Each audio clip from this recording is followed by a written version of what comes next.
What's going on, guys? That's my truck.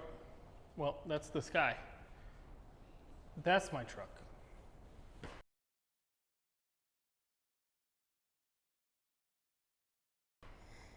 It's pretty cool, but it doesn't have oil pressure. Well, that's what we thought. It does have oil pressure. It has plenty of oil pressure. In the last video, kind of left you guys on the bombshell of no oil pressure on the motor, and I was worried, but I don't even know if worried's really the word. I was slightly concerned because I was like, man, this is really weird. The motor's always had good oil pressure, except for when we blew up the oil pump. So I was like, that's pretty strange. Don't really understand why the truck all of a sudden doesn't have oil pressure. And I wasn't sure exactly what to do. I'd been thinking about it for a couple days, and what I came up with was we have two sensors, two oil pressure sensors. One's for the computer, one is for the gauge. And my thought was, they're both reading wrong. They both read, one read 6 pounds and one read 3 pounds, and this is with no pressure. Like key on, motor never ran. It was wild, and I was like, strange. So I was thinking, I was like, man, what if they were just plugged in wrong? Like one was a 200 PSI sensor and one was a 150, and because they're set to be the opposite, they're reading wild. Well, that's exactly what it is. Obviously the sensors don't read the same for some reason, whatever it is, and we went ahead, swapped them. Truck said 60 pounds of oil pressure like it normally does. Called it a day. Good to go. So that's the good news. The bad news is, when we were trying to get oil pressure and trying to figure out what was going on, we kind of messed up all the wiring on the inside. So that's what we're going to do today. We're going to button up wiring. I already did the distributor, so it's all done. It's right here, and it looks pretty good. We just need to wrap these up wherever they are. Right there, wrap those up in some tape. It runs under here. You can't even see it. Goes down there, exits out the back like everything else. We also are going to try and clean up over here a little, zip tie some stuff together, tidy it up some. We're going to hook up the headlights, and we're going to clean up under the dash. Like I said, it got pretty tore up. It's a disaster. All my pretty work, runt. Nah, it's all going to be just some zip tie and moving some stuff around, maybe lengthening some stuff and whatnot. But for the most part, pretty simple, pretty easy. Also, we're going to take this wheel off so we can move these sensors. You can see this one's really short, and this one, ooh, shit, gimbal went crazy. This one's really short, and this one is real long, and it hangs down. So I want to swap them. I want the short one over here, the long one over here. So I'll have to swap sensors too. And everything should be happy at that point. Actually, what if we move... No, we can't do that. Okay, never mind. Yeah, this has to get put here, this has to get put there, and we should be good to go, I think. I've been thinking about moving this filter somewhere else, but I just haven't decided. I don't want to make a big mess, but we might be making a mess today. We'll see how far we get. We have all day Sunday to play with this thing too, so wish us luck. Let's get started on some work.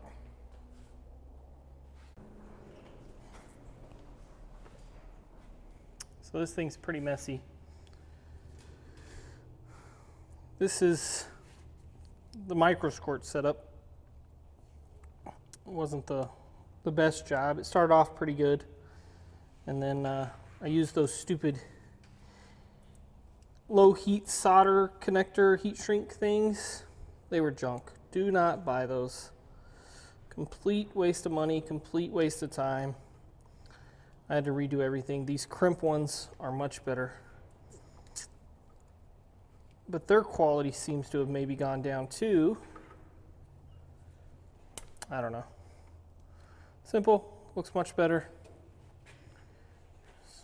Plug it back in.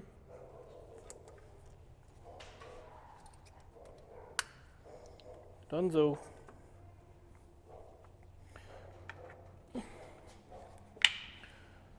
Now, for over here, we gotta get this kind of straightened up. It looks like a mess.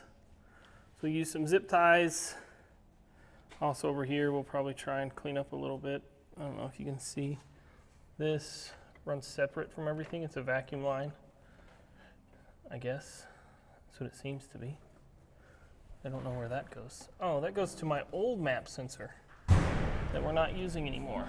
So we can really plug that, but I guess we'll just leave it for the time being. But let's start zip tying, getting things looking decent. Go from there.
Here's what it looks like. Not as clean as it once was. Those are kind of nasty. This is nasty, that's nasty. But overall, it's not bad. If you look up there, a lot of wires. We have this white wire right here. That's our 2-step. So eventually we might hook that up. There's a yellow and red wire right there. That doesn't do anything. That's for the wideband. We're not using it. And then there is a blue wire somewhere. I don't know where. Somewhere in there. There's a blue wire.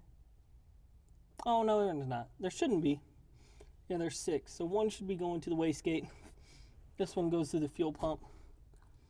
And that should be it. So, looking pretty good.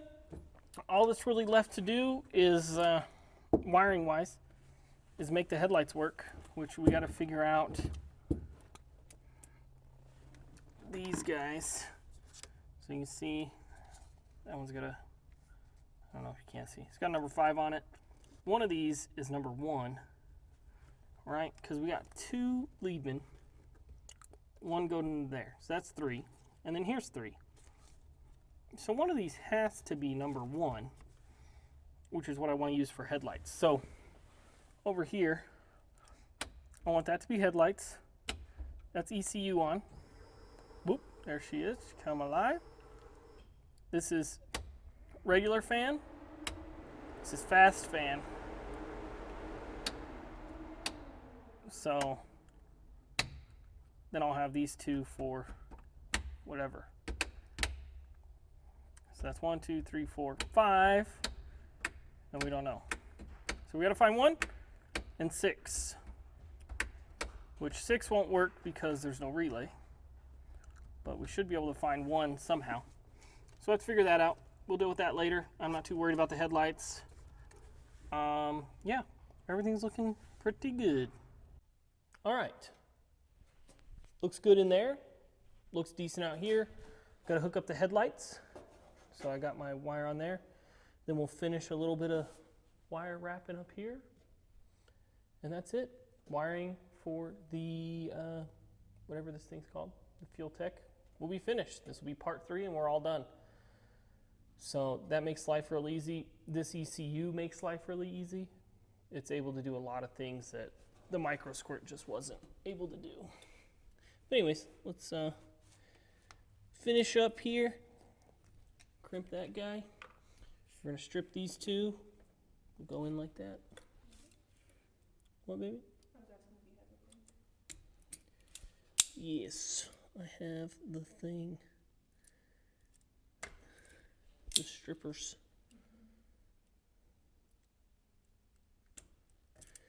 Well, that was the wrong size. So if you're trying to double up wires, you got to strip them a bit longer, which sucks because then you have exposed wire that's more exposed, right?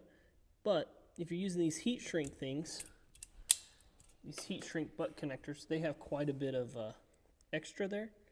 So you can go ahead and twist these guys up, get them looking nice and good, put that in there, and it'll usually go deep enough that the heat shrink's going to cover it up.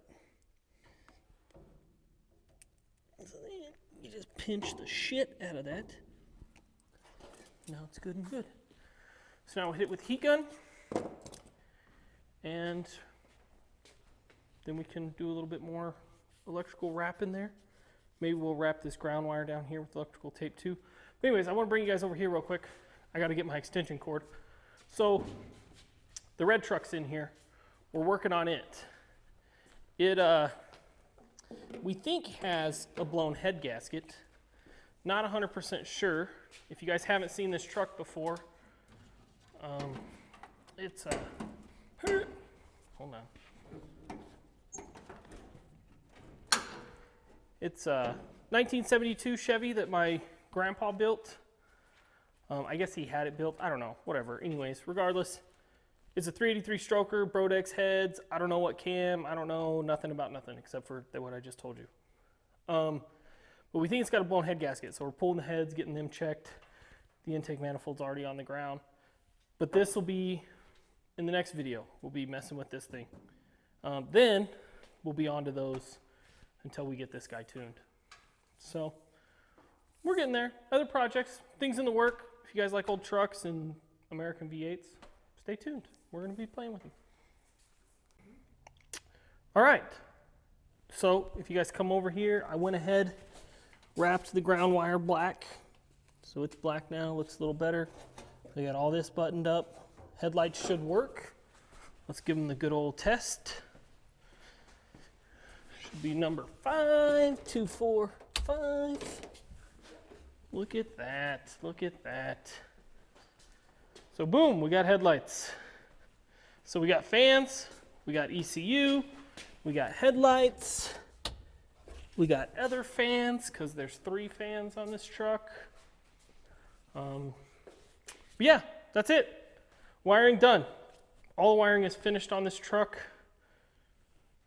unless something goes wrong on the dyno and we have to rewire something. But as far as I know, everything's good. It fired back up after we rewired, not rewired, but complete wired the distributor. So that works. We did that. Headlights work. Yeah, everything's good to go. No more wiring.